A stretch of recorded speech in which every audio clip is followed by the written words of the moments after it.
Hi, this is immigration lawyer Mustafa Sitin. Today's topic is EB-2 National Interest Waiver. I want to start with little background about the U.S. immigration system.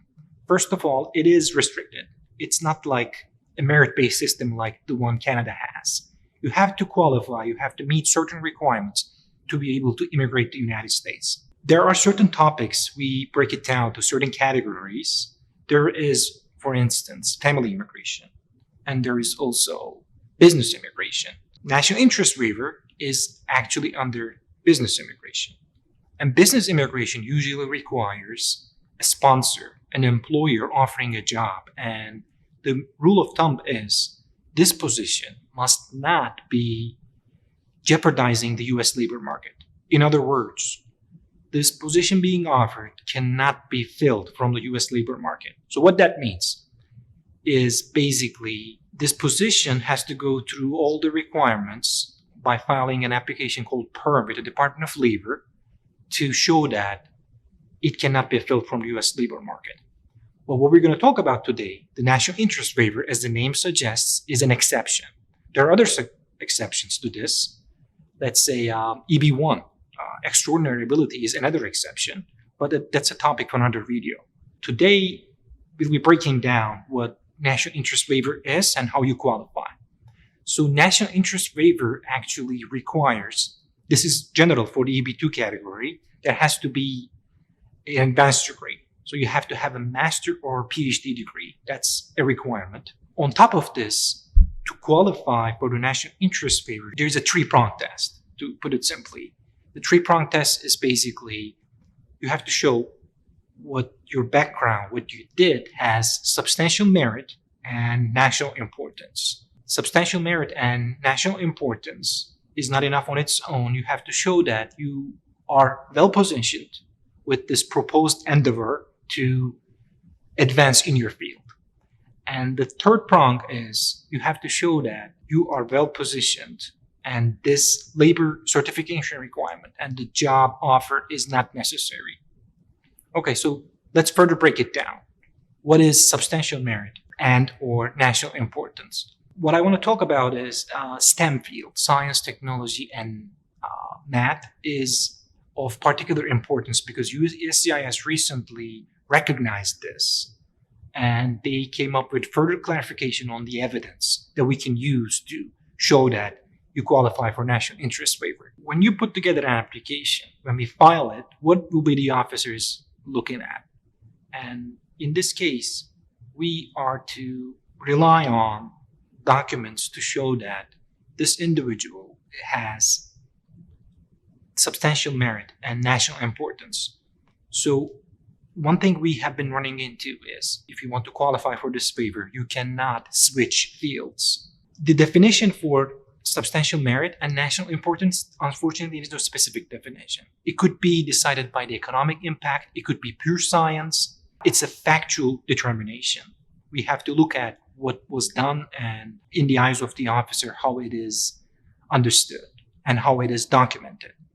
And in this sense, I want to again bring up STEM because USCIS is very specific about this. If there is a STEM-related PhD and if there is strong indication that this individual is likely to move forward in their field. In this sense, as of the date of this video, there was a new piece of legislation from the US Congress, and US is right now pretty much fixated on getting a competitive edge in the production of semi-conductive microchips.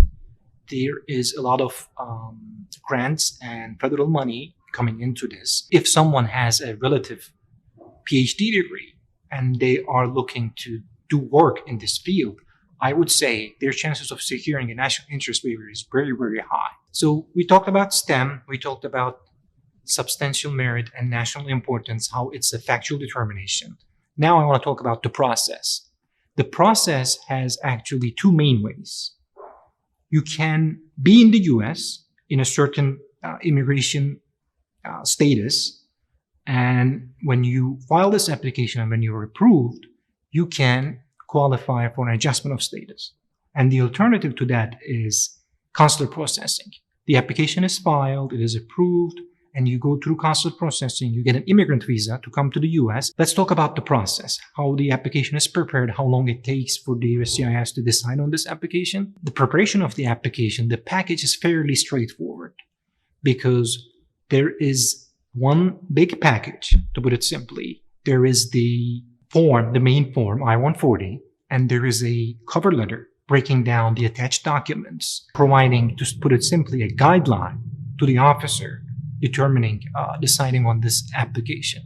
And this cover letter breaks down the other documents we're relying on. There's a statement from the applicant that we prepare together. And there are other supporting documents like letters, statements from others in the same field. And it's, to put it simply, like I said, one big package. And this package is prepared, I would say roughly, depending on how helpful other people we rely on. Let's say we have a supporting document, we're waiting to hear back from someone. This pretty much determines our time frame in terms of preparation. We're looking at probably 2 to 3 months. And once everything is ready, it's filed, and then there is the processing time. Currently, the processing time is about a year and a half. But there is something else that we utilize, which is something general that is applicable to petitions filed with USCIS, is premium processing. And premium processing was not available for this type of self-petitions, national interest waiver-based petitions. But recently, USCIS started to implement it. They are gradually implementing it for pending applications to take care of the backlog. So initially, they started with applications filed last year up until September or October 2021. And then recently, a few weeks ago, as of the date of this video, they introduced premium processing further, applications filed later than that. So until February 2022, the applications filed before that can opt in for premium processing.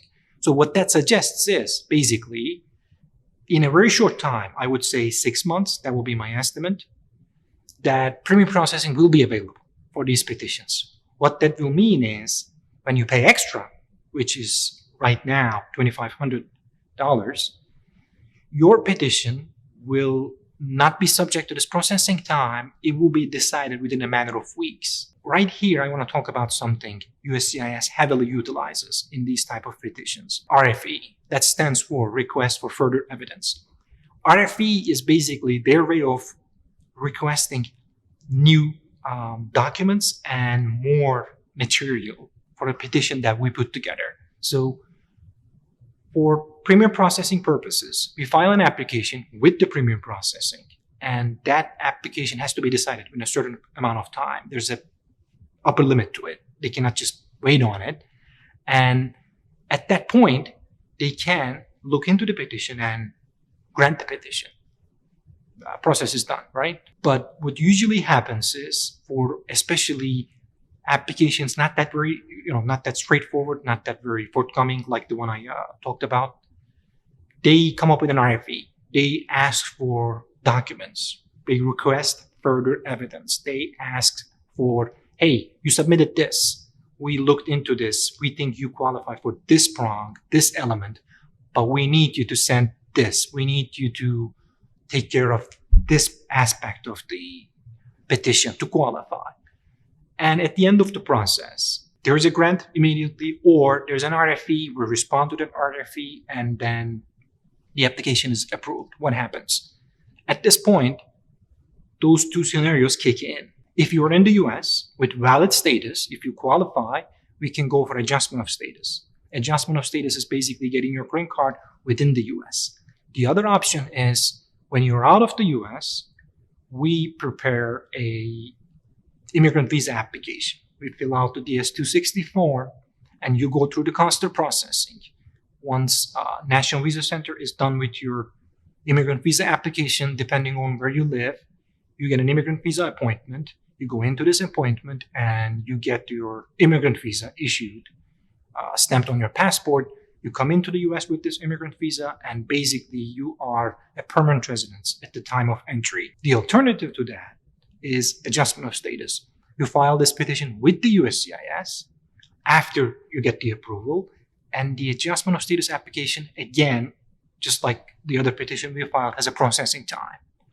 And the processing time, it depends on where you are, where you live in the US. Eventually, you get an appointment, an interview appointment. To go into an interview, the officer looks at your circumstances, and once the officer clears you, approves your petition, you get your green card. So this is what I wanted to talk about in terms of national interest waiver-based EB-2 petitions. I wanted to cover as much as possible to give you an idea about this. But again, what you should need to know is this is pretty fact-intensive. What that means is, in legal terms, it relies a lot on your circumstances and what you did, what you are hoping to achieve. So in this sense, this is just the general information for me to provide to you to understand what you're getting into. But we need to further break this down and talk about this, specifically about your situation, to make a better assessment about how strong this application is and how likely it is to be approved. So thank you for listening.